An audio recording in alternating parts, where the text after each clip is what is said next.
Kobaran api dengan cepat melahap 3 sumur minyak mentah ilegal di Dusun 5 Desa Keban 1, Kecamatan Sangadesa, Kabupaten Musi, Banyuasin, Sumatera Selatan. Penyebab ledakan diduga akibat percikan api saat memintal minyak mentah. Akibat peristiwa tersebut, 2 orang mengalami luka bakar serius dan seorang lagi meninggal dunia. Tim gabungan Dirkrimsus Polda Sumatera Selatan meringkus seorang pelaku illegal drilling yang merupakan pemilik lahan sumur.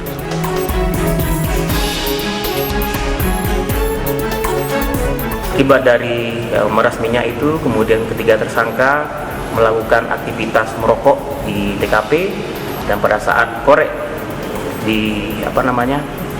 dinyalakan dan terjadilah kebakaran yang menyebabkan 3 orang luka bakar, 1 meninggal dunia dan 2 luka bakar kira 60 sampai.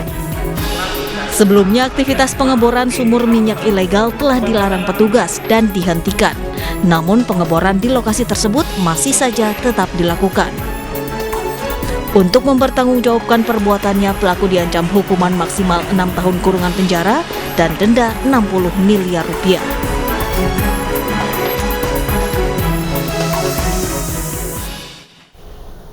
Terima kasih pemirsa, masih bersama kami di News Pagi bersama saya Yasmin Natania dan rekan saya Gede Satria. Pemirsa, informasi berikutnya diduga korsleting listrik 1 unit sedan terbakar di eksit tol Bambu Apus Cipayung, Jakarta Timur, Kamis siang. Api berasal dari bagian depan mobil hingga menimbulkan ledakan. Kobaran api dengan cepat membakar 1 unit mobil sedan di eksit tol Bambu Apus Cipayung, Jakarta Timur. Akibatnya, pengendara lain terpaksa harus menghentikan laju kendaraannya agar tak tersambar kobaran api. Petugas pemadam kebakaran berupaya memadamkan api dan setelah beberapa menit, api berhasil dipadamkan.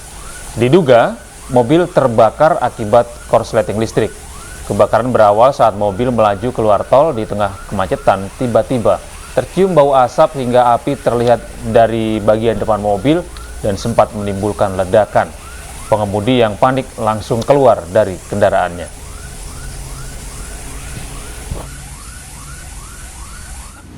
Baru mobilnya mati, langsung bunyi dar, berapi, semuanya mati. Terus langsung berapi itu dari dalam bagian kaki-kaki yang kolong dashboard itu udah ada apinya. Oh, udah keluar api itu. Udah ada apinya. Berarti api awalnya dari mesin ya? Setelah bunyi ledakan itu ya? Setelah bunyi ledakan itu langsung dari mesin. Itu posisi. Pemirsa, video ibu-ibu yang asik ngevlog di atas mobilnya viral di media sosial. Ya, pasalnya selain dilakukan berulang-ulang, aksi pamer itu dilakukan di jalur cepat Jembatan Suramadu yang berpotensi ganggu keselamatan lalu lintas.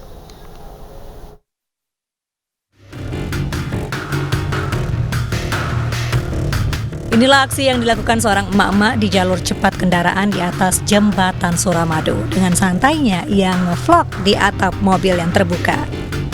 Tak hanya sekali beraksi, namun berulang kali di banyak lokasi di kota lain. Hasil penelusuran netizen, emak-emak ini ternyata merupakan warga Bondowoso yang sering bepergian keluar kota. Aksi emak-emak ini tentu tidak patut ditiru. Selain membahayakan diri sendiri, juga bisa membahayakan pengendara lain karena mobil sedang berada di jalur cepat lalu lintas. Terkait video viral yang ada di atas Jembatan Suramadu, khususnya kepada warga masyarakat lain yang melintas, harap tidak membahayakan diri sendiri dan juga pengendara lain, khususnya pada saat pengendara tersebut mengeluarkan bagian anggota tubuhnya, juga dikhawatirkan bisa membahayakan diri pengendara itu dan juga takutnya dicontoh oleh warga masyarakat yang lain. Selain termasuk jalur cepat, kondisi laju kendaraan di atas Jembatan Suramadu juga dipengaruhi oleh kencangnya angin laut. Polisi pun mengimbau pentingnya berlalu lintas dengan aman.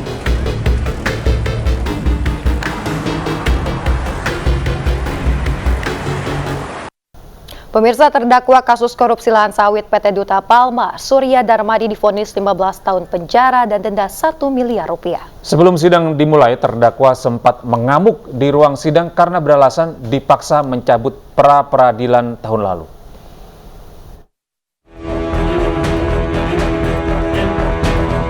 Majelis Hakim Pengadilan Tindak Pidana Korupsi memvonis Surya Darmadi 15 tahun penjara dan denda 1 miliar rupiah. Surya Darmadi terbukti bersalah melakukan tindak pidana korupsi dan pencucian uang. Vonis ini lebih ringan dari tuntutan jaksa, yakni penjara seumur hidup dan denda 1 miliar rupiah. Menyatakan terdakwa Surya Darmadi telah terbukti secara sah dan meyakinkan bersalah melakukan tindak pidana korupsi dan pencucian uang sebagaimana dalam dakwaan Ke-1 primer dan dakwaan Ke-3 primer penuntut umum. 4. Menjatuhkan pidana kepada terdakwa dengan pidana penjara selama 15 tahun dan denda sebesar 1 miliar rupiah dengan ketentuan apabila denda tersebut tidak dibayar akan diganti dengan pidana kurungan selama 6 bulan. Sebelum sidang putusan dimulai, terdakwa kasus korupsi lahan sawit PT Duta Palma, Surya Darmadi, mengamuk.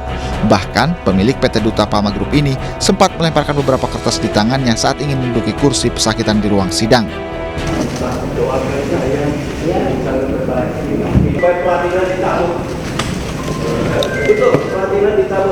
Terdakwa Surya Darmadi marah karena mengaku bahwa telah dipaksa mencabut pra-peradilan tahun lalu. Pemirsa, orang tua Arif Rahman Arifin menangis setelah anaknya divonis 10 bulan penjara dalam kasus pembunuhan berencana terhadap Yosua Huta Barat. Ia meminta anaknya tetap bisa mengabdi di Korps Bayangkara.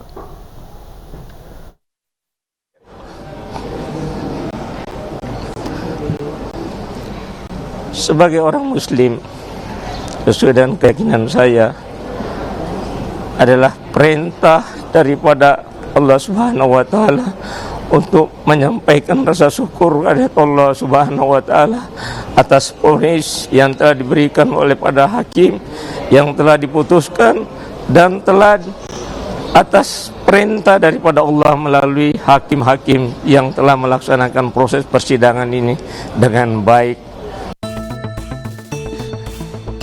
Isak tangis orang tua terdakwa mantan Wakadian Biro Paminal Propam Polri, Arif Rahman Arifin, tak terbendung di hadapan wartawan di Pengadilan Negeri Jakarta Selatan usai putranya divonis oleh Majelis Hakim PN Jakarta Selatan.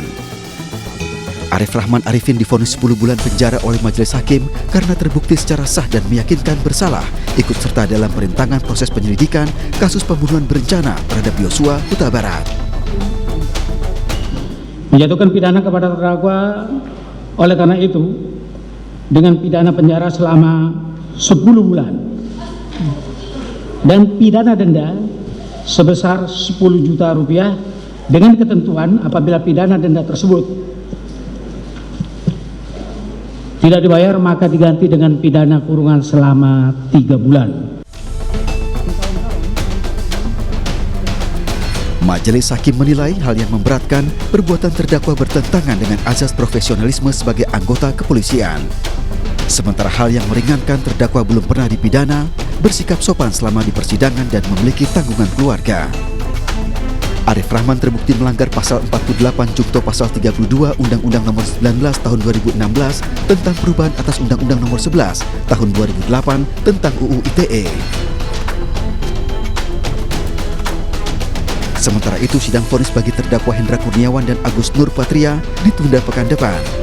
Penundaan vonis bagi Hendra dan Agus dikarenakan Majelis Hakim belum siap untuk memberikan putusan. Sidang vonis akan digelar pada Senin 27 Februari 2023. Dari Jakarta, Tim Liputan iNews melaporkan. Pemirsa, 2 terdakwa kasus tragedi Kanjuruhan meminta ke Majelis Hakim untuk dibebaskan karena merasa tidak bersalah. Sementara Koordinator LBH Pos Malang berharap para terdakwa dihukum berat dan seadil-adilnya.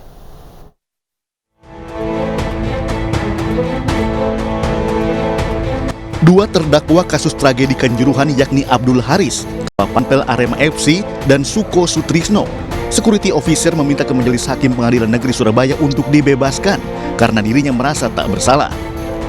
Permintaan keduanya disampaikan di persidangan yang digelar di Ruang Cakra PN Surabaya Kamis hari ini dengan agenda pembacaan duplik atau jawaban terdakwa terhadap replik yang diajukan oleh jaksa dari kedua terdakwa.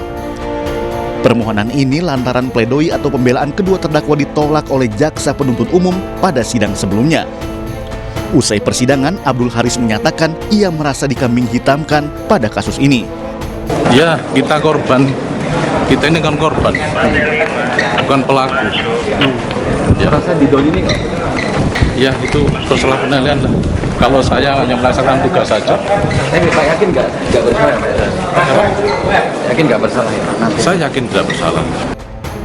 Sementara itu, Lembaga Bantuan Hukum Pos Malang berharap kasus para terdakwa diberi hukuman seadil-adilnya atas kasus yang telah menewaskan ratusan supporter Aremania pada 1 Oktober 2022 lalu. Memang sejak awal penuntasan kasus ini tidak hanya berhenti di aktor lapangan. Dalam hal ini adalah 2 orang dari sipil ya, baik itu Panpel, Ketua Panpel dan juga security officer-nya. Tapi lebih kepada ini merupakan hak dari terdakwa untuk menyampaikan duplik, dan saya pikir juga itu bisa menjadi salah satu bagian dari pertimbangan majelis hakim. Kedua terdakwa Abdul Haris dan Suko Sutrisno dituntut oleh JPU selama 6 tahun 8 bulan penjara lantaran terbukti bersalah melanggar pasal 359 KUHP dan pasal 360 KUHP ayat 1 dan pasal 360 KUHP ayat 2. Sidang Kanjuruhan kerap diwarnai drama.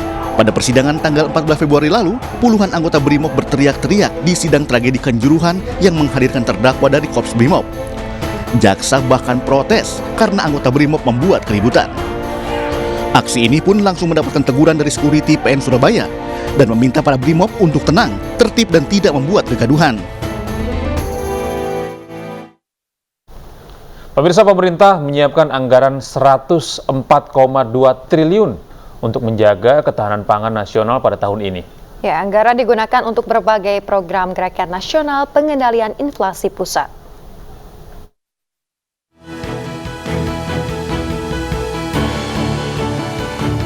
Pemerintah terus mendorong langkah pengendalian inflasi, terutama jelang memasuki bulan puasa dan hari raya tahun ini. Dalam pertemuan tingkat tinggi tim pengendali inflasi pusat, Menko Perekonomian Airlangga Hartarto memastikan seluruh pihak baik pemerintah maupun Bank Indonesia akan menjaga tingkat inflasi ke depan. Pemerintah juga telah menganggarkan sekitar 104,2 triliun di kementerian lembaga untuk memastikan pasokan pangan tercukupi tahun ini. Gerakan Nasional Pengendalian Inflasi Pusat yang juga didorong oleh BI, antara lain berbagai kegiatan, pasar murah, kerjasama antar daerah, subsidi ongkos angkut, gerakan tanam cabai, replikasi model bisnis, Al-Sintan, digitalisasi dan koordinasi. Pemerintah akan membuat berbagai macam program pengendalian inflasi tahun 2023. Salah satunya dengan Gerakan Nasional Pengendalian Inflasi Pusat yang didukung oleh Bank Indonesia. Tim Liputan iNews melaporkan. Pemirsa, DPD Partai Perindo Serdang Bedagai, Sumatera Utara menargetkan perolehan 5 kursi di DPRD dan mendulang suara untuk DPRD Provinsi dan DPR RI. Ya, pembentukan DPC dilakukan di 17 kecamatan untuk meraih kemenangan di pemilu 2024 mendatang. Partai Perindo Sumatera Utara menggelar roadshow di Kabupaten Serdang Bedagai. Roadshow ini untuk melakukan sosialisasi, konsolidasi, dan koordinasi pemenangan Partai Perindo pada pemilu 2024 mendatang, khususnya di Serdang Bedagai. Kita melihat bahwa target 1 kursi per dapil itu saya yakin bisa tercapai di 2024, dan ini merupakan tanggung jawab kami semua untuk bagaimana berkontribusi memenangkan Partai Perindo bukan hanya di tingkat kabupaten kota dan provinsi, tapi juga kita ingin bagaimana menyumbang suara untuk DPR RI nantinya. Alhamdulillah hari ini setelah kita dikunjungi DPD Serdang Bedagai 17 DPC kita membentuk 100%. Sementara itu di Ciamis, Jawa Barat, sayap organisasi pemuda Perindo bersama Karang Taruna dan warga Kelurahan Ciamis menggelar peringatan Isra Mi'raj di Gedung Geraha Ayu. Alhamdulillah di lingkungan masyarakat, khususnya di Kecamatan Ciamis, antusias masyarakat sangat berapresiasi sekali. Selain itu, dalam kegiatan ini, pemuda Perindo Ciamis juga menyalurkan bantuan kepada anak yatim dan warga kurang mampu. Tim Liputan iNews melaporkan. Indonesia kirim bantuan kebutuhan pokok senilai lebih dari $2 juta Amerika Serikat untuk Suriah. iNews Pagi akan segera kembali.